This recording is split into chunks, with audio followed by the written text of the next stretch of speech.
La nostra storia comincia con un tizio di nome Pal, o forse Paul, più probabilmente di nome Paul. Questo era un marinaio danese che era nato all'inizio del 600, forse nel primo decennio del 600. Poi, come tanti marinai, si era trovato un po' a malpartito perché è una vita notoriamente rischiosa. Lo è adesso, lo era molto di più prima. E dopo varie peripezie si era trovato a essere prigioniero dei pirati barbareschi, di quelli che noi in Occidente chiamiamo pirati barbareschi. A Pal o Paul però non piaceva proprio questa condizione di essere uno schiavo, e c'è anche da capirlo, e ci arriveremo perché nel video parleremo molto di schiavi, schiavitù e altri argomenti leggeri. Comunque, Paul non vuole più essere uno schiavo e allora pensa di dare ai suoi carcerieri l'unica cosa che in fondo gli rimane, cioè le informazioni. I suoi carcerieri sono i pirati barbareschi che sono di base in un posto che si chiama Salé. Adesso siamo tra Rabat, nel mondo contemporaneo potremmo dire tra Rabat e la costa atlantica del Marocco. Quindi siamo in Africa del Nord.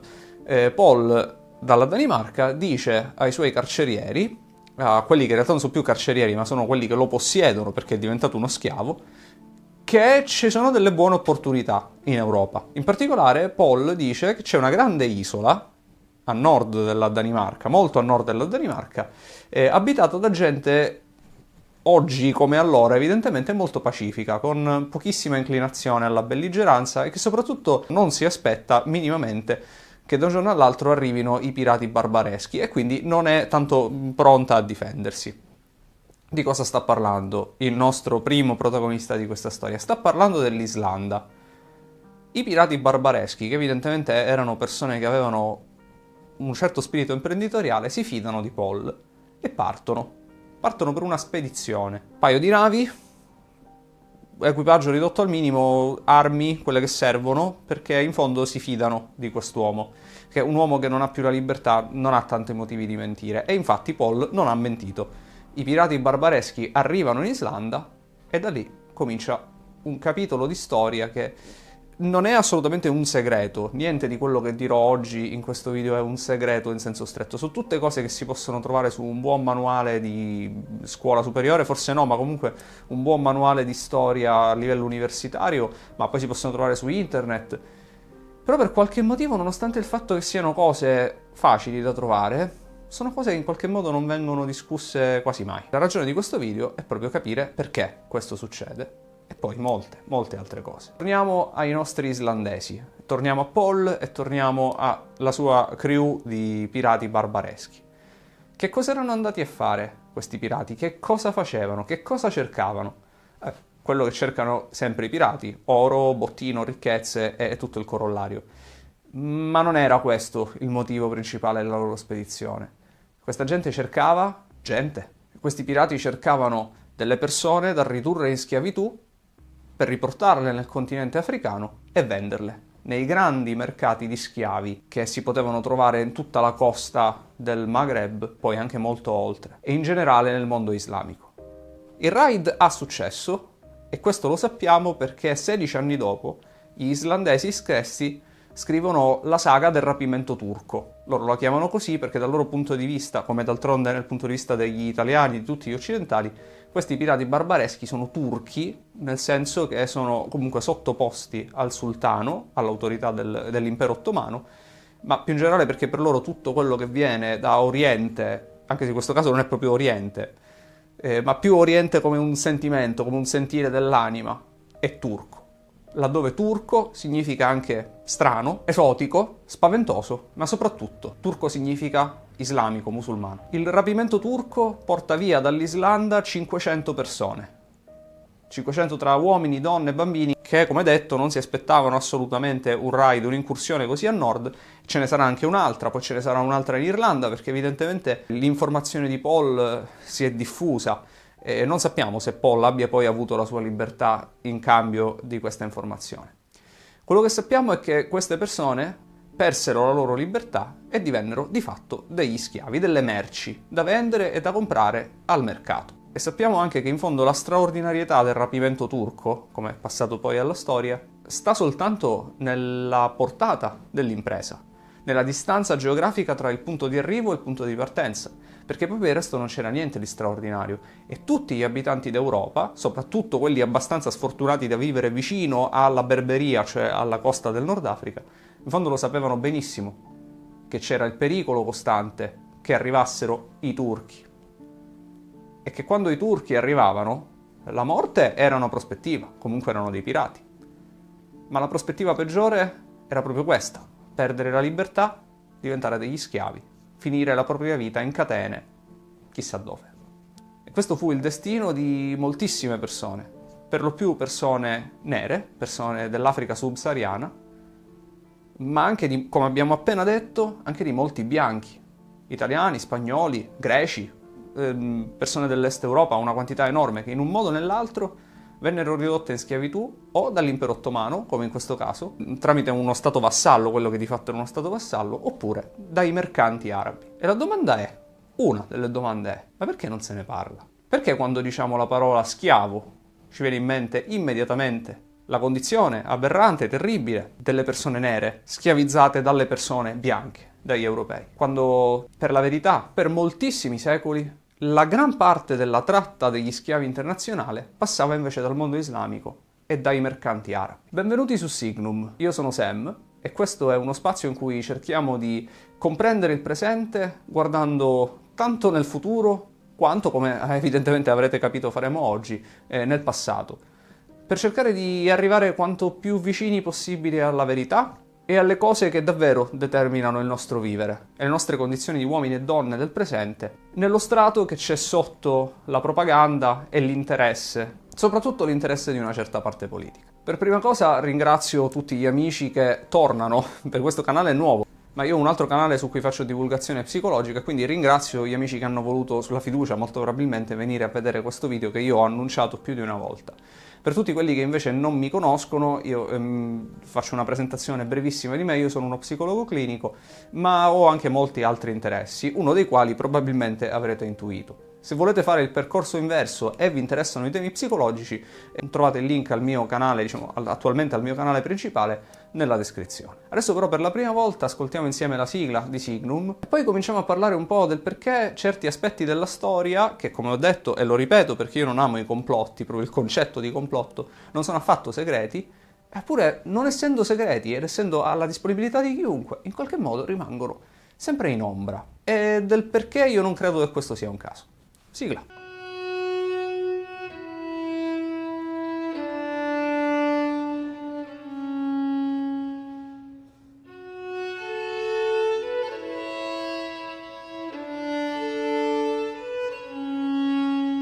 Parlavamo dunque del rapimento turco. Questo è un piccolissimo, minuscolo nell'economia, sicuramente sarà stato tragico per chi l'ha subito, ma nel grande disegno del mondo questo è stato un evento veramente di portata insignificante, però ci racconta qualcosa. Ci racconta che nel 1600, a metà del 600, quando gli europei stavano appena per iniziare quello che poi verrà chiamato commercio triangolare o tratta triangolare o semplicemente più banalmente tratta degli schiavi, c'erano delle altre civiltà, delle altre popolazioni che avevano già un processo avviatissimo di monetizzazione della vita e delle esistenze umane. Naturalmente noi europei non eravamo estranei alla schiavitù, tutto il mondo antico si basava sulla schiavitù. Poi però da un certo punto in avanti, soprattutto per l'influenza del cristianesimo, la schiavitù nella forma tradizionale era completamente sparita dal continente europeo. Ora, con questo non voglio arrivare a dire che i lavoratori, soprattutto i contadini del Medioevo, avessero i diritti umani come li conosciamo noi, ma il concetto di schiavitù, cioè l'idea di poter comprare, vendere una persona, disporne come si voleva, come di un oggetto, come di un animale, era completamente sparita dal continente europeo. Nel resto del mondo non era sparita per niente. E infatti la sostituzione, se così possiamo dire, era stata tra il mondo classico, i greci, i romani, e gli arabi. E a tal proposito io oggi di due cose vorrei parlare. Vorrei fare due esempi, due macro esempi di che cosa significa e soprattutto che ripercussioni ha per gli uomini contemporanei. E le due cose andranno di pari passo nel video, non ci saranno sezioni. Ogni cosa verrà analizzata sia dal punto di vista del fatto storico, dell'interpretazione del fatto storico, ma anche delle ricadute nel presente. Che effetti ha sugli uomini del presente, come dicevamo, il doppiopesismo nell'analisi di alcuni grandi eventi e mutamenti sociali della storia che vengono quasi sempre analizzati in modo molto iniquo e soprattutto vengono insegnati in un modo molto iniquo e soprattutto vengono usati, come d'altronde sempre la storia viene usata, per riferirsi al presente e alle responsabilità dell'uno e dell'altro gruppo. In particolare, senza volerci nascondere, alle responsabilità dei bianchi, degli europei e in generale, se così vogliamo dire, degli occidentali. I due grandi esempi che io voglio utilizzare, di cui voglio servirmi, sono, uno, l'avete capito, il concetto, la storicizzazione e la spiegazione, e la rappresentazione, soprattutto la rappresentazione della schiavitù, e il secondo sono le guerre sante. Un po' controintuitivamente, partiamo da quest'ultima, partiamo dalle guerre sante e dal modo in cui spessissimo nella storiografia, ma in generale anche soprattutto nelle scuole, diciamo a livello di approfondimento più basso, la scuola dell'obbligo, in cui la storia si studia per obbligo e si studia per, diciamo, massimi sistemi che non vengono quasi mai approfonditi tranne che da chi ha un interesse specifico nella materia, queste guerre sante, o meglio, le guerre sante del cristianesimo e le guerre sante dell'Islam, vengano quasi sempre rappresentate in un modo profondamente iniquo. E penso che per la fine di questa parte del video condividerete il mio pensiero.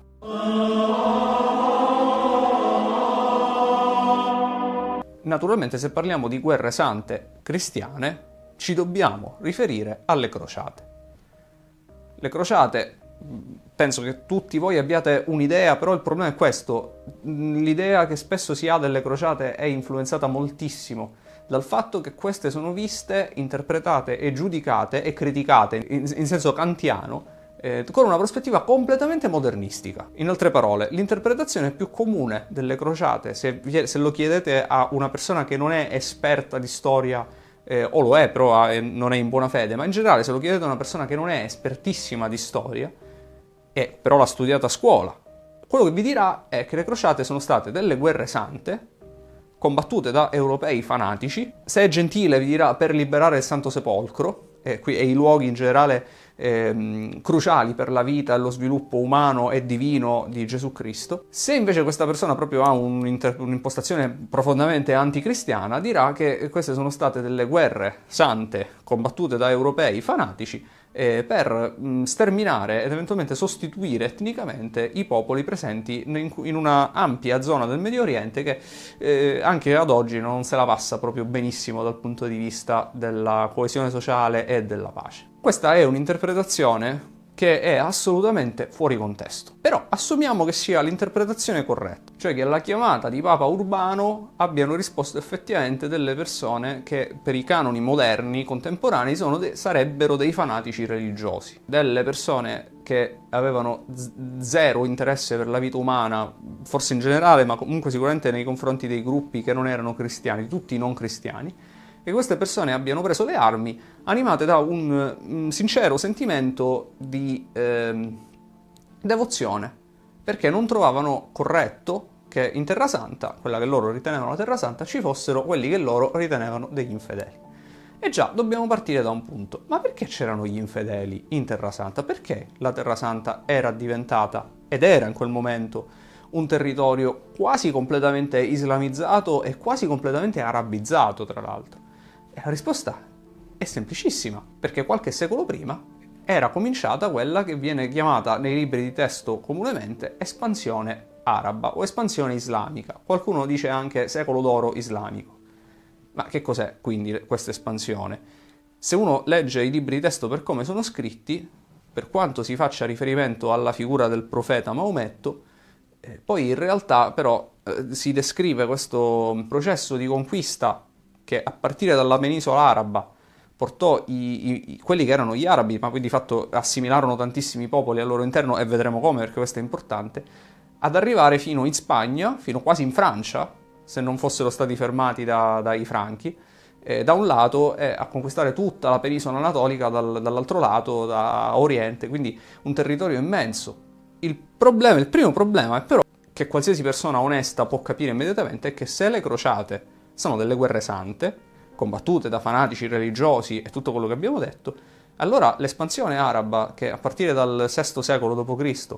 e fino a molti secoli dopo, quasi un millennio dopo, portò i califfati e poi l'impero ottomano a dominare così tanta parte del mondo, era altrettanto una guerra santa, nel senso che era mossa da principi assolutamente religiosi. Il profeta Maometto era convinto che fosse compito suo e poi eventualmente dei suoi discendenti unificare il mondo intero sotto la fede, nella fede islamica, e portarla in tutti gli angoli del mondo, cosa che in effetti, con vari processi storici, è davvero accaduto. Alla fine del XI secolo, al tempo della prima crociata, gli arabi governavano tutta la Spagna. Quando dico gli arabi intendo i vari califfati, di cui io non sono assolutamente esperto, abbastanza da fare una lezione storica. Comunque i vari califfati islamici arabi governavano tutta la Spagna praticamente, tranne una piccola parte nel nord. Avevano una testa di ponte in Europa, che era la Sicilia, e la tenevano già da più di un secolo, e avevano reso il mare Mediterraneo completamente non navigabile. O meglio, navigabile ma con enormi pericoli. Infatti un'interpretazione storica che mi trova pienamente d'accordo fa iniziare il Medioevo alla nascita di Maometto, non alla caduta, all'invio delle insegne imperiali di Romolo Augustolo. Perché comincia il Medioevo? Perché l'asse politico dell'Europa si sposta al nord per necessità. Il mare Mediterraneo non è più nostro, non è più navigabile, gli europei non possono più usarlo per commerciare, per comunicare. Si potrebbe usare ma con rischi enormi. E quindi il centro politico delle decisioni in Europa sale su dall'Italia, arriva in Germania, arriva in Francia e da lì comincia quello che noi chiamiamo Medioevo. A un certo punto però lo sviluppo economico, qualcuno dice la rinascita dopo i secoli bui degli europei, li porta a voler provare a riprendere un po' il controllo. Infatti la Sicilia viene riconquistata, comincia la reconquista in Spagna, il passaggio successivo è cercare di sbloccare il Mediterraneo. Come si sblocca il Mediterraneo? Ovviamente ci vuole un casus belli. Casus belli, siamo nel Medioevo, un tempo di enorme devozione religiosa, e lo si trova nella crociata. Questa è l'interpretazione invece storicista.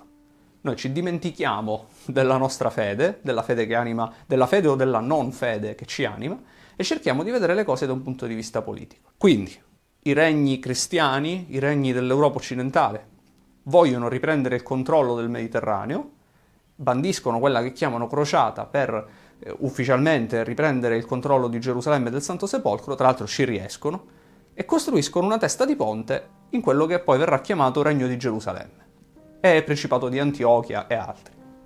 E così, più o meno, si creano una rotta più o meno sicura, navigabile, che consente anche, questo sarebbe il motivo principale della guerra, ai pellegrini, se vogliono, di andare a visitare il Santo Sepolcro. Se prendiamo per buona questa interpretazione, allora la crociata non è... le crociate, perché poi ce ne sono state molte altre dopo la prima, quasi tutte fallimentari tra l'altro, o meglio, più che fallimentari quasi tutte molto contrastanti come risultati, non successi eclatanti come la prima.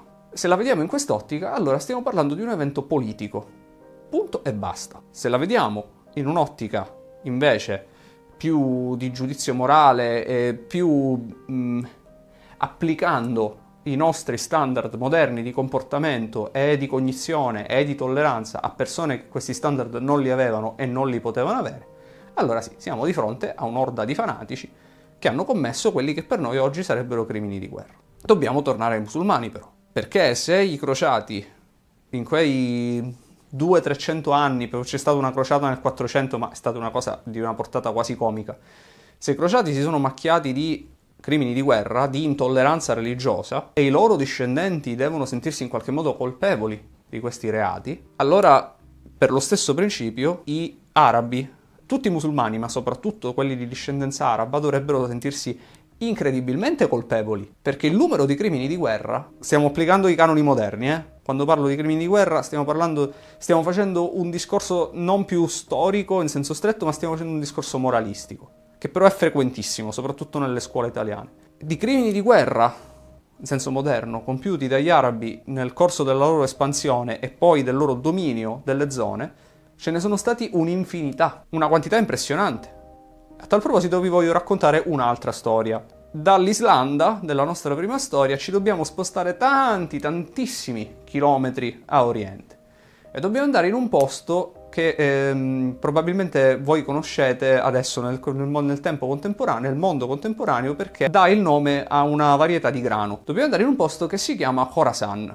Siamo nel centro di quello che oggi è Iran. Ai tempi era semplicemente una parte del califfato, di un califfato, che era però ancora abitato, nonostante fossero già passati al tempo della nostra storia quasi 150-200 anni, 2 secoli, dalla conquista araba della Persia, era ancora abitato da una consistente percentuale di persone che erano di religione zoroastriana. Se continuo così questo video durerà, come da mia tradizione, 4 ore, ma è necessario che io almeno vi introduca un pochino, per quelli che non lo sanno, che cos'è lo zoroastrismo, perché è una religione che esiste ancora, però in un tono assolutamente minore, nel senso che i numeri di persone che si dichiarano zoroastriane, anche se ci sono anche dei motivi per non dichiararsi zoroastriani, anche se lo si è, sono bassissimi. Comunque è una religione molto antica, molto più antica del cristianesimo, una religione monoteistica fondamentalmente, molto basata su principi dicotomici. Soprattutto il principio fondamentale dicotomico è quello tra luce e oscurità. Era ed è stata per tanto tempo la religione ufficiale, religione di Stato dell'impero persiano, in tutte le sue evoluzioni storiche. Quindi quello che veniva chiamato impero sasanide, prima quello che veniva chiamato impero achemenide, tutti erano ufficialmente zoroastriani. È una religione che era profondamente invisa agli arabi che conquistarono la Persia, che infatti non sterminarono sistematicamente i zoroastriani, ma come facevano sempre cercarono di convertire il più possibile all'Islam chiunque si trovassero a portata di mano, e chi non voleva convertirsi, diciamo, doveva vivere come un paria, intanto massacrato di tasse molto più alte rispetto alla popolazione, diciamo, normale, e poi molto limitato in certe sue manifestazioni religiose. Questa è una cosa che è accaduta sistematicamente in quasi tutti i territori che ebbero un dominio islamico. E ancora oggi, in effetti, è così. E, diciamo, le ricadute si vedono ancora oggi. Comunque, in Persia gli arabi fecero un lavoro particolarmente capillare. Arrivarono, per esempio, quasi a demolire l'identità e la lingua persiana, cercando attivamente di sostituirla con l'arabo. La nostra storia è quindi in questo contesto. Vi ricordo, sono passati circa 150-200 anni dalla conquista. E nel Khorasan però ci sono ancora delle persone che venerano Ahura Mazda, che sarebbe la divinità della religione zoroastriana, e sono particolarmente legati a un albero. Un albero enorme, le fonti dicono un albero gigantesco, che secondo la loro tradizione era stato piantato tantissimo tempo prima, molti secoli prima, proprio dal profeta Zarathustra, o Zoroastro se preferite, in persona. Il califfo di Baghdad, che è la persona che comanda quella parte di mondo, decide che l'albero deve essere abbattuto. Deve essere abbattuto, deve essere fatto a pezzi e trasportato a dorso di cammello alla sua residenza. Per farci cosa non è chiarissimo, le fonti che ho letto io, che sono un po' contrastanti, dicono che forse lo voleva ricostruire a casa sua come una specie di bonsai domestico. Sta di fatto comunque gli abitanti del Khorasan chiedono se possono fare qualcosa per soddisfare il califfo senza che l'albero venga abbattuto. Si mettono insieme e offrono una cifra altissima, in oro. Ma il califfo dice no. L'albero va abbattuto, e l'albero in effetti viene abbattuto, e proprio mentre il legname sta per essere viene trasportato verso Baghdad, il califfo muore. Quindi, qualunque fosse il suo progetto, non lo può vedere compiuto.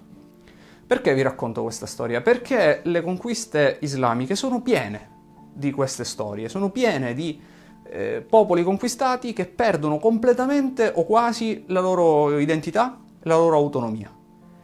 Qualcuno più degli altri. Ad esempio, in Europa, in Sicilia e Spagna, questo agli arabi non riuscì per vari motivi, soprattutto perché rimasero molto poco. E anche quando poi, in un certo senso, gli arabi persero il controllo del mondo musulmano a vantaggio delle popolazioni sempre islamiche, naturalmente, ma di etnie differenti, soprattutto etnia turcica, questi atti continuarono, tali e quali. Basti pensare al modo in cui venne islamizzata la penisola balcanica, alcune parti della penisola balcanica, che ancora oggi per questo motivo è piena di tensioni. Basti pensare a che cos'erano i giannizzeri, che erano un corpo militare dell'impero ottomano. Da dove venivano reclutati i giannizzeri? Ve lo dico io, così vi risparmio i 5 secondi necessari per andare su Wikipedia. Erano soprattutto figli di nobili europei, est europei, che venivano costretti a dare i loro figli come di fatto ostaggi al sultano, perché questi non si fidava di avere un'altra guardia personale. E venivano portati in Turchia, veniva loro dato un altro nome, un'altra identità, e venivano chiaramente convertiti a forza. La domanda a questo punto è: perché c'è così tanta discrepanza? E c'è così tanta discrepanza soprattutto negli effetti, perché queste sono storie antiche alla fine. Noi stiamo parlando di un albero abbattuto 1200 e rotti anni fa, però queste narrazioni hanno delle ricadute enormi nel tempo presente. Soprattutto è la cosa, diciamo, dovrebbe essere curiosa, ma in realtà non lo è, perché chiunque si occupa di storia sa che in fondo poi è quello il risultato. Queste cose hanno delle ricadute tanto maggiori sugli individui, tanto più quei individui la storia la conoscono male, la conoscono parzialmente, la conoscono solo per quello che è stato loro insegnato dall'autorità, dalla scuola pubblica tipicamente. E quali sono le ricadute? Che nella narrazione europea e occidentale, noi, i bianchi, gli europei, sono gravati da tante colpe. Ma una delle colpe da cui sono gravati e che ci viene costantemente ricordata è che c'è stato un tempo della nostra storia, o meglio, c'è stata tutta la nostra storia, fino alla rivoluzione dei lumi, quindi fino all'illuminismo, in cui noi, tutti noi, eravamo dei fanatici religiosi. Eravamo dei fanatici religiosi talmente ottusi che prendevamo le barche e andavamo a morire nei deserti del Medio Oriente solo perché il Papa prometteva la remissione dei peccati. Guarda un po' che scemi. E che siamo ancora nella fase dell'espiazione di questi peccati, perché alcuni di noi ancora credono, diciamo, nella stessa religione, che poi è declinata in modi molto diversi, molto più moderata, a me verrebbe dire all'acqua di rose, ma comunque in qualche modo noi siamo ancora ben lungi dall'avere espiato questo peccato e soprattutto non ci possiamo fare meraviglie quando e se altri si comportano da fanatici religiosi. Lo stesso principio non è minimamente applicato a tutti gli altri popoli che non siano bianchi ed europei. Cioè, le conquiste arabe, per esempio, non vengono mai trattate come una guerra santa. Non si dice mai degli arabi che queste persone sono partite e hanno conquistato mezzo mondo, hanno sottomesso mezzo mondo, hanno sterminato delle popolazioni, hanno cancellato completamente la cultura di alcune popolazioni, ci hanno provato quanto più potevano, per esempio la cultura berbera, mi dispiace usare questo termine, usiamo quello corretto, la cultura degli Imasiken è stata quasi completamente cancellata e soppiantata da un tentativo di arabizzazione. Perché in fondo poi gli arabi, intendendo in senso generale, e li chiamiamo così anche perché come gruppo per tanto tempo gli arabi hanno sognato un loro intero paese, dal Marocco fino all'Iraq. E questo paese è stato loro promesso dagli inglesi durante la Prima Guerra Mondiale come ricompensa per quello che di fatto era il tradimento nei confronti dell'impero ottomano, che gli arabi sentivano come un oppressore. E per l'appunto ci sono arabi in una zona enorme di mondo che è molto più vasta della penisola arabica. E perché ci sono tutti questi arabi nel mondo? Come ci sono arrivati? Con la conquista militare, ripeto, per la 300esima volta giustificata da ragioni all'inizio religiose. E allora dovrebbe valere lo stesso principio anche per loro. Noi dovremmo costantemente ricordare, se siamo di quell'orientamento, agli arabi e ai loro discendenti, che hanno molto da farsi perdonare, che un tempo neanche troppo lontano erano anche loro dei selvaggi animati da uno spirito di conquista, animati da un fanatismo cieco e che si sono macchiati di quelli che per noi oggi sarebbero innumerevoli crimini.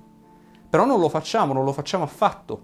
Anzi, nella nostra narrazione, i colonizzatori, gli imperialisti e gli schiavisti sono sempre i bianchi, sempre gli europei. Anche se, come abbiamo appena visto, per lunghissimi secoli della storia umana, che non si dovrebbero ignorare, o almeno se li ignoriamo poi dovremmo ignorare tutta la storia umana, non è stato affatto così. E con questo transitiamo nella seconda parte del video, quella legata all'apertura, legata alla storia di Paul. Forse più ancora dell'essersi macchiati del crimine di integralismo religioso, chiamiamolo così, di fanatismo, ai bianchi viene spessissimo rinfacciato, e questo viene usato come argomento leva per creare un senso di colpa negli occidentali che vivono nel presente, non negli occidentali storici, viene loro ricordato il ruolo che quasi tutti i paesi occidentali, poi non è vero in realtà, perché un numero limitato di paesi occidentali ebbe nella creazione della moderna tratta degli schiavi. Lo dicevamo in apertura di video. La nostra moderna tratta degli schiavi, diciamo, escludendo lo schiavismo classico, che curiosamente tra l'altro non viene mai discusso in termini particolarmente giudicanti, forse perché greci e romani sono molto lontani dalla nostra mente, ma invece inglesi, olandesi, spagnoli, portoghesi, francesi, italiani no, ma in generale tutti i bianchi occidentali dell'Europa occidentale, vissuti tra il 600 e l'800, invece sono molto, molto, molto vicini. Diciamo, in qualche modo li sentiamo come i nostri padri, o ci viene detto che lo sono, e in effetti lo sono. E che cosa facevano queste persone? Adesso penso che mi aiuterò nel video, lo metterò qui o qui, mi aiuterò con un diagramma. A un certo punto, per motivi che questo video non ha l'ambizione di spiegare, quasi tutte le potenze europee hanno conquistato il dominio dell'Oceano Atlantico, capirono che il modo migliore di far soldi era imbastire un commercio con le colonie, quindi le colonie spagnole e portoghesi del Sud America, le colonie del Centro America e le colonie poi successivamente del Nord America, prima degli olandesi e poi dei francesi e degli inglesi, quelli che poi diventeranno gli Stati Uniti d'America. Su cosa si basava questo principio? Si basava su un'ottimizzazione del tempo e degli spazi. L'idea era che le navi partivano da Amsterdam o da Portsmouth in Inghilterra o dalle coste portoghesi, da lì andavano in Africa e partivano cariche di merci, di oggetti, andavano in Africa, alcune di queste merci le vendevano, e ora capiremo a chi le vendevano perché è molto importante, caricavano un altro tipo di merce, molto più tristemente esseri umani, li portavano nelle colonie perché lavorassero soprattutto nei campi, tipicamente nei campi di cotone, ma anche nelle piantagioni di zucchero, tabacco, e poi riempite le stive con il suddetto tabacco, zucchero, cotone, quel che era, lo riportavano in Europa dove potevano rivenderlo a prezzi molto alti. Commercio triangolare. Questa del commercio triangolare è stata una finestra che è durata molto poco nella storia europea, è stata molto profittevole, ha probabilmente permesso agli europei di raggiungere un tenore di vita molto superiore e anche poi, una cosa interessante, di armarsi molto di più e di preparare le guerre a venire, ma ha avuto luogo in uno spazio tra i 2 secoli e mezzo, non di più. E ci sono alcune cose molto interessanti da fare notare. Noi abbiamo detto, per esempio, che gli europei arrivavano in Africa e caricavano le stive delle navi, che erano tutte private tra l'altro, con persone quindi africani, subsahariani. Da come viene raccontata a scuola tipicamente, e questa è una cosa molto interessante che tra l'altro è molto mal rappresentata, soprattutto nei film e nei libri americani, la narrazione sarebbe che gli europei entravano nel continente e fisicamente, come prigionieri di guerra, potremmo dire, catturavano delle persone nere, degli africani. Questo capitava, ma capitava molto poco. Quello che capitava assai, enormemente più di frequente, era che gli europei che non conoscevano, tra l'altro non avevano mappato e avrebbero mappato soltanto dopo l'interno dell'Africa, quindi per loro era un territorio inesplorato e anche molto pericoloso, attraccavano sulle coste, nei golfi, all'imboccatura dei fiumi, e lì si fermavano. Da lì contattavano capi, re, potentati locali e offrivano loro uno scambio economico, una transazione. Il capo vendeva persone, il capo, che ovviamente era un africano subsahariano, vendeva persone, vendeva suoi sottoposti, suoi schiavi, perché ovviamente, questo è interessante, le persone che vivevano lì non avevano imparato la schiavitù, il concetto di schiavitù dagli europei che non c'erano in quel posto. Da chi l'avevano imparato il concetto di schiavitù? In parte era autoctono, cioè queste persone non avevano avuto bisogno di imparare il concetto di schiavitù, o in parte gliel'avevano insegnato gli arabi, che già, siamo nel 1600, che già da 8 secoli facevano questo costantemente, in una scala però meno industrializzata rispetto agli europei. Ma comunque il concetto di schiavitù a questi capi neri africani era arcinoto, non bisognava spiegarglielo. L'unica cosa che bisognava spiegargli era che cosa gli si dava in cambio delle persone che avrebbero riempito la stiva della nave direzione Americhe. E già questo è un fattore interessante. Non è che comprare da un capo nero delle persone dal punto di vista etico sia migliore che catturarle personalmente come degli animali. Sempre la schiavitù è sempre una cosa deprecabile dalla nostra prospettiva di moderni e anche dalla prospettiva veramente dei contemporanei. Diciamo, loro lo sapevano che stavano facendo attività molto discutibili, molto profittevoli ma molto discutibili, ma come d'altronde succede anche nel tempo contemporaneo, quando ci sono i soldi di mezzo è facile, diciamo, far passare in secondo piano l'etica e la morale. Però raccontare malamente questa storia crea una rappresentazione abbastanza scorretta del fenomeno, che era un fenomeno quasi tutto di natura transazionale. Brutto, violentissimo, deprecabile, infatti poi venne assolutamente cancellato, ma di natura transazionale. Agli europei, ai bianchi, soprattutto negli Stati Uniti, viene spessissimo ricordato che sono discendenti di schiavisti, che sono discendenti di persone che si sono macchiate di questo crimine. E questo crimine viene raccontato in modi però che non contemplano nel discorso il fatto che molti dei neri africani e dei neri sudamericani e dei neri caraibici che adesso sono lì da tantissime generazioni e naturalmente si sentono anche correttamente cittadini di quel posto, sono lì perché un'altra persona africana, probabilmente a loro correlata in qualche modo, ha deciso di vendere i suoi simili per fare i soldi.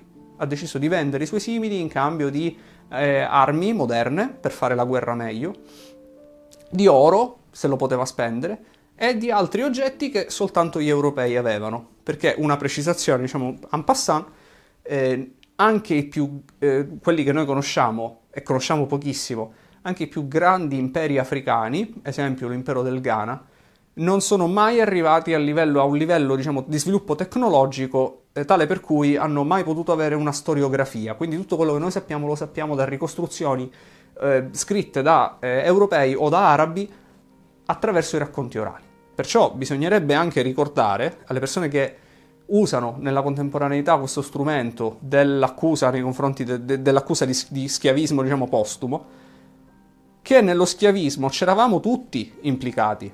I bianchi ovviamente c'erano implicati, c'è un buon numero di armatori che guadagnavano da questo commercio, erano ebrei, questa è una cosa abbastanza nota, anche questo non è un segreto. Erano ebrei integrati nel tessuto sociale, ma comunque stiamo parlando di un tempo in cui l'integrazione non era perfetta, quindi in un certo senso erano di un'altra cultura e questi ebrei non si facevano nessun problema a prelevare, comprare, vendere come merci le persone. E non si facevano un problema di questo nemmeno, certamente non se lo facevano nemmeno gli arabi. La gran differenza, se vogliamo vederla in questi termini, è che tra tutti questi popoli e tutte queste culture, non sono popoli, tra tutte queste culture che ho menzionato in questo video fino adesso, l'unica cultura che a un certo punto rese completamente illegale la schiavitù è quella europea occidentale. Abbiamo non punti di vista, non opinioni, abbiamo fatti che ci dicono che se gli europei, se gli occidentali e gli americani poi non avessero reso illegale il commercio degli esseri umani, nessun altro lo avrebbe fatto. A titolo puramente informativo, l'ultimo paese, metterò una lista probabilmente, ma l'ultimo paese del mondo a bandire ufficialmente, a dire che lo schiavismo è un crimine, la vendita e l'acquisto di esseri umani è un crimine, è stata la Mauritania, che è una repubblica, tra l'altro molto curiosamente è una repubblica islamica con religione di Stato Islam, ma di neri. Quindi l'ultimo paese del mondo che soltanto nel 1981 ha reso la schiavitù illegale, di fatto, anzi de iure, è un paese di neri musulmani. E tutta la tratta la moderna tratta degli schiavi, che ovviamente ha delle caratteristiche diverse, perché il tempo moderno è diverso, ma se parliamo di che cosa significa essere uno schiavo, di fatto, cioè una persona che è costretta a fare un lavoro, non viene retribuita o viene retribuita pochissimo. Ecco, questo è tutto un fenomeno che ancora oggi è un fenomeno profondamente inserito nel contesto arabo e nel contesto islamico. Ad esempio, se vi interessa, potete vedere come è stata costruita e come ancora viene costruita la città di Dubai, che secondo me è l'esempio più vicino alla schiavitù che c'è nel mondo contemporaneo. Dunque, ci avviciniamo all'ora di girato. Andiamo un po' alle conclusioni, soprattutto andiamo al peso che queste cose hanno nella vita contemporanea e poi al motivo per cui ho scelto questo argomento come primo argomento su Signum, sul canale. È presto detto. Moltissimi di questi argomenti, io ho citato il concetto di guerra santa e fanatismo religioso antico e la schiavitù antica, vengono utilizzati, lo ripeto, come chiavistelli per avere degli effetti, per sortire degli effetti politici nella politica contemporanea di moltissimi paesi. Ma quali paesi? Di fatto solo l'Europa occidentale e gli Stati Uniti.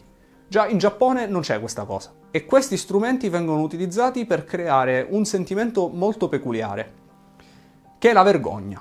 Gran parte della storia, per come viene insegnata alle scuole medie, superiori, nell'età della formazione in Europa e in America, è strutturata per fare sì che gli studenti, che sono per la stragrande maggioranza bianchi e occidentali ancora, si vergognino dei loro antenati, pensino che c'è qualcosa da sistemare, che non abbiano nessun tipo di orgoglio nella loro storia, che d'altronde è presentata come una serie di individui, nel migliore dei casi avidi di potere e di denaro, nel peggiore dei casi proprio dei pazzi fanatici religiosi, che quindi non c'è niente da ammirare in persone di questo genere.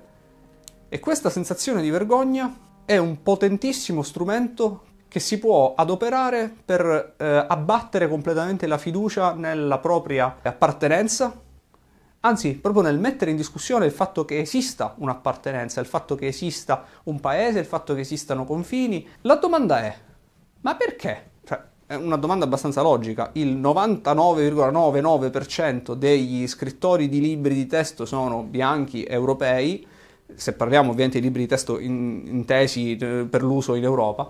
Il 99,9% delle insegnanti, che sono tutte donne, sono bianche ed europee. E così pure i professori universitari, storiografi, politici, tutti quanti. Perché delle persone dovrebbero e vorrebbero arrivare a odiare così tanto la propria cultura e in fondo se stessi? E arrivare a presentarla in un modo così ingiusto, soprattutto dal punto di vista del paragone mancato con altre culture, che tra l'altro porterebbe immediatamente a dire una cosa evidente, immediata, cioè che eravamo tutti così. Se questo è peccare, se questo era peccare, allora eravamo tutti peccatori. Anzi, probabilmente nella storia dell'umanità quelli che hanno peccato meno, o che per meglio dire, che hanno cercato sempre di mettere una pezza, un rimedio etico, anche se potevano non farlo, ai loro errori, sono stati bianchi europei. Gli altri non ci hanno neanche provato. Però dal racconto emerge che invece noi eravamo gli unici peccatori. Perché? Proviamo a dare... Qui usciamo dalle certezze, ci addentriamo in teorie. In particolare, ve lo dico subito, io sono un grande... stavo dicendo un grande conoscitore, ma non è vero. Io sono un grande appassionato, ecco, di questo lo posso dire, di un autore tedesco, abbastanza controverso, che si chiamava Carl Schmitt, che creò una bellissima, secondo me un'efficacissima teoria di come gli stati si mantengono ed evitano l'esplosione del conflitto intergruppo, che secondo me è utilizzabilissima per spiegare questi fenomeni. Comunque partiamo, da un punto. C'è stato un momento nella storia dell'umanità, dalla fine delle guerre napoleoniche fino almeno all'inizio della seconda guerra mondiale, ma forse anche oltre, in cui il mondo era un possesso dei bianchi europei, e anche degli americani, proprio dei bianchi europei. Tutti i grandi paesi d'Europa che poi non erano neanche tanti, erano a capo di imperi. L'Africa aveva completamente cessato di essere un territorio indipendente, tranne un paio di regioni che non interessavano a nessuno, questo era il motivo per cui erano libere dall'influenza degli occidentali. L'Asia, il Medio Oriente, non ne parliamo, ma l'Asia piano piano stava anche quella cadendo nel dominio degli europei. Ci sarebbe stato il Raj nell'Inghilterra, poi ci sarebbe stata l'Indocina francese. Di fatto i bianchi governavano il mondo in modo insindacabile ed erano riusciti a governare il mondo perché avevano un vantaggio tecnologico e intellettuale senza pari. Se avessero voluto e non si fossero fatti la guerra l'uno con l'altro, cosa inevitabile, avrebbero potuto mantenere questo status quo per chissà quanto tempo, perché nessun altro popolo, tranne quelli che per farlo però dovevano occidentalizzarsi, tipo il Giappone, poteva neanche sognarsi di opporsi al dominio degli europei. In questo contesto, un po' prima per la verità, quando il dominio degli europei si stava già manifestando, ma non era ancora così assoluto, iniziarono a esserci delle correnti di pensiero che mettevano in discussione i cardini del vivere occidentale. Prima tra tutte l'illuminismo e soprattutto la parte, diciamo, anticlericale dell'illuminismo.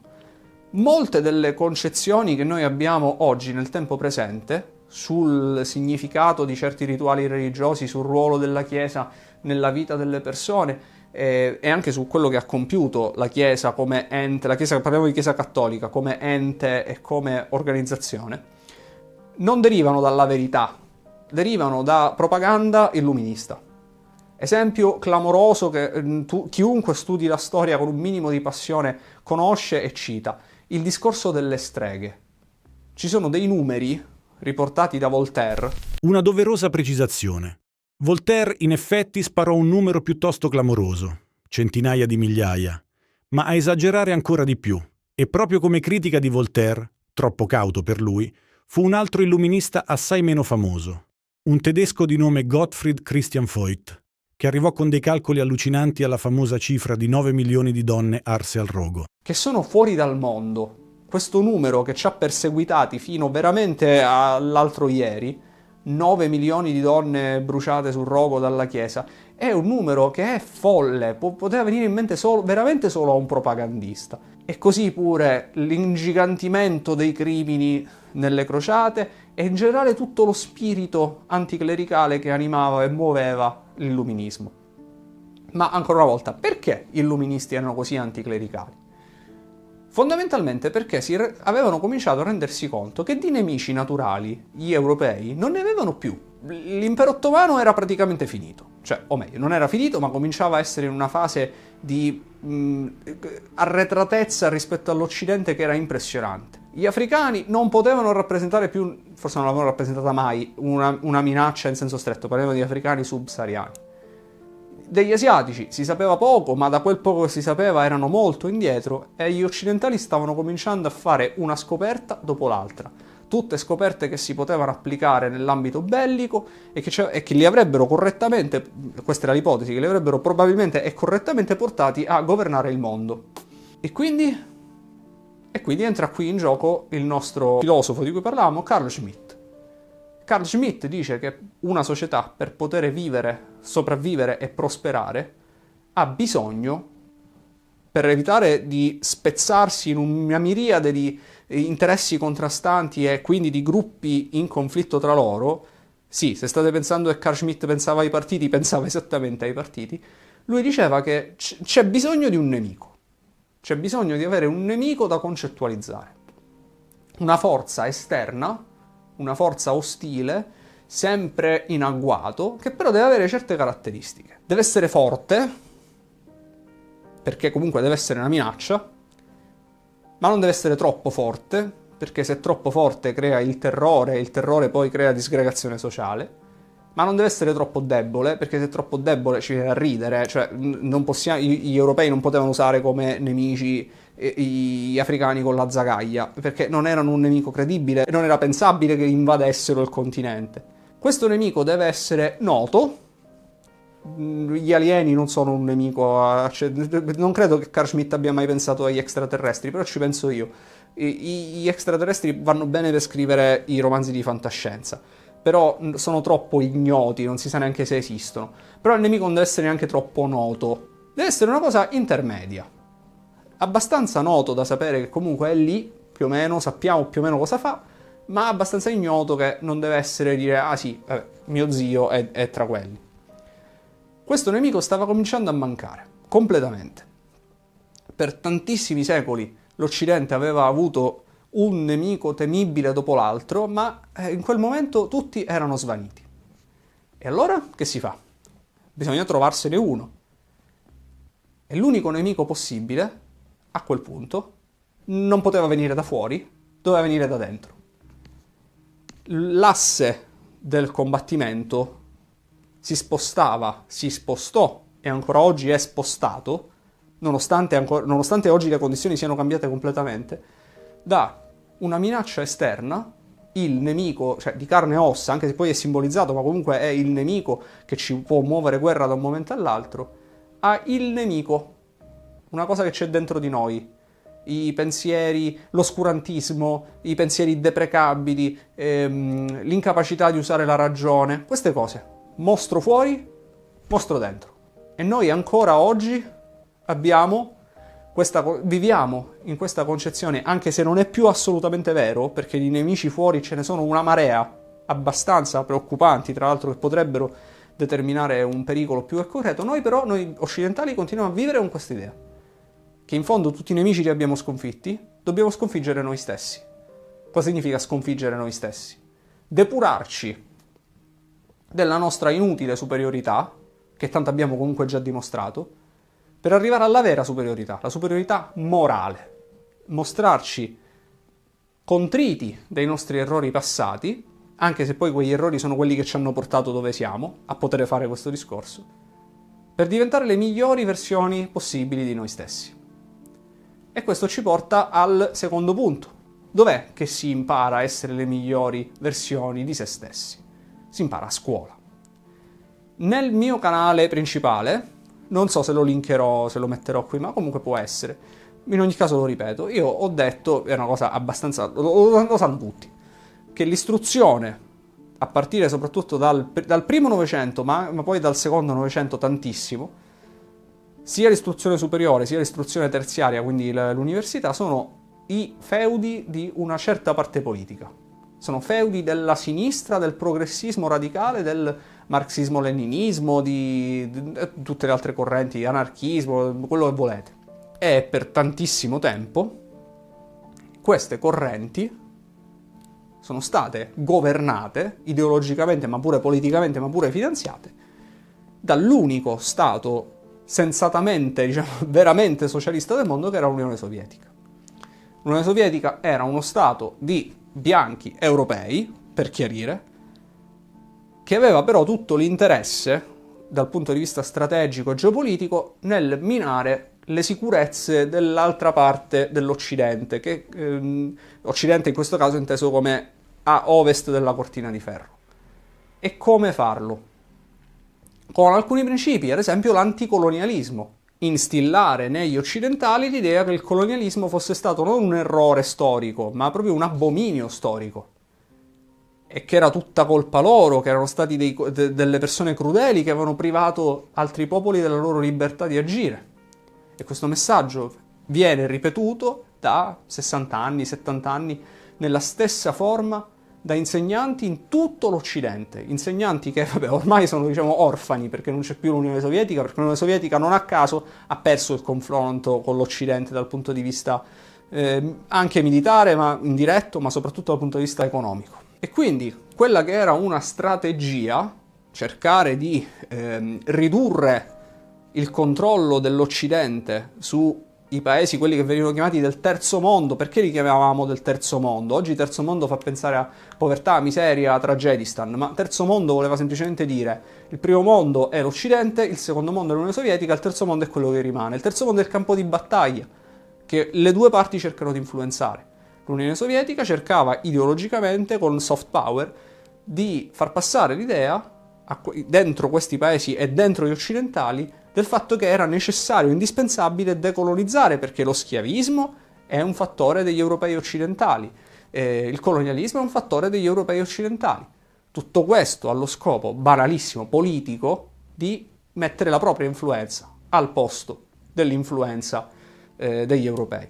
E infatti ci sono state moltissime istanze in cui, per esempio, il comunismo si è non unito, perché poi è finita sempre male, ma comunque ha trovato una convergenza di interessi con l'Islam. Islamici, musulmani che comprensibilmente si sentivano schiacciati, oppressi da questo dominio lunghissimo degli europei e che usavano gli strumenti moderni di senso di colpa da instillare che venivano loro forniti dall'Unione Sovietica. Quindi, influenza dentro le scuole, corpo docente ancora oggi per la stragrande maggioranza di ispirazione ultra progressista. Per esempio ora c'è il grande tema dello Stato palestinese contro Israele. Ai tempi c'era il grande tema degli europei malvagi che avevano colonizzato il mondo, avevano impedito lo sviluppo dell'umanità. Questi sono temi che, nonostante tutto, nonostante il fatto che l'Unione Sovietica è finita da un sacco di tempo ormai, sono ancora tutti presenti, perché sono stati instillati goccia a goccia con una pervasività enorme al punto che li si considera dei dogmi che hanno un'influenza anche sul modo in cui le persone, per esempio, votano nel presente, soprattutto gli indecisi. E vi faccio un esempio, vi faccio un ultimo esempio, un'ultima storia per questo video. È molto probabile che voi tutti conosciate Nelson Mandela come figura pubblica, come figura storica, ormai storica e politica, come praticamente una versione di Gandhi. Tra l'altro Gandhi che ha passato una parte consistente della sua vita in Sudafrica. Cioè come un uomo di pace, un uomo di conciliazione, un uomo ingiustamente carcerato per gran parte della sua vita. Ora, sul fatto che se fosse stato ingiustamente carcerato io non mi permetto di dare giudizi. Se vi interessa questo argomento, diciamo, io lo sto usando come un modo per capire come certe volte la storia, anche recente, viene manipolata. Comunque, se vi interessa questo argomento, c'è uno youtuber assai famosissimo che si chiama Serpent ZA, quindi in italiano si leggerebbe Serpenza, che è un sudafricano bianco che ha ovviamente una grande conoscenza del suo paese. Comunque, quello che moltissimi libri di testo non dicono, e che dovrebbero dire, perché la vita di un uomo bisogna raccontarla tutta, soprattutto la vita politica, l'azione politica di un uomo bisogna raccontarla tutta, è che Nelson Mandela era un guerrigliero comunista. Quando dico guerrigliero, intendo una persona che voleva sovvertire lo Stato con mezzi militari, con la violenza, e che dentro il suo movimento, lui non lo sappiamo se lo pensasse così direttamente, ma sicuramente dentro il suo movimento, e ancora oggi in Sudafrica ci sono persone che dicono queste cose, uno dei punti programmatici era lo sterminio di tutti i bianchi del Sudafrica. E che per questo motivo, a torto o a ragione, questo dipende da voi, Nelson Mandela era finito in galera. Non è giusto raccontarlo come un oppositore politico in senso tradizionale. No? Giustamente a noi cosa viene in mente come oppositore politico? A noi viene in mente Matteotti in Parlamento, ma non era Matteotti in Parlamento. Era un guerrigliero comunista con contatti con l'Unione Sovietica, che utilizzava questi contatti con l'Unione Sovietica in generale, lo spirito del marxismo-leninismo, come strumento anticoloniale, perché evidentemente non gli piaceva essere governato da bianchi in una nazione di bianchi. E per questo motivo, in una nazione di bianchi, va per dire una nazione governata da bianchi, comunque a maggioranza di neri. E per questo motivo finì in prigione e ci rimase 27 anni, 28 anni quelli che era. Nel frattempo, com'è che uscì di prigione? Perché nel frattempo tutto il mondo occidentale, su spinta però dell'Unione Sovietica, in generale del blocco comunista, fece pressioni enormi sul Sudafrica per spingerlo a cambiare forma di governo. Questo è un racconto globale di quello che era un uomo, perché molto spesso, e ne discuteremo su questo canale, degli uomini di una parte politica si racconta la storia, comprese tutte le loro nefandezze, tutti i loro errori, tutte le loro piccolezze, bassezze e meschinità umane. Dell'altra parte, degli uomini dell'altra parte, Invece si fa la geografia. Non la geografia, la geografia.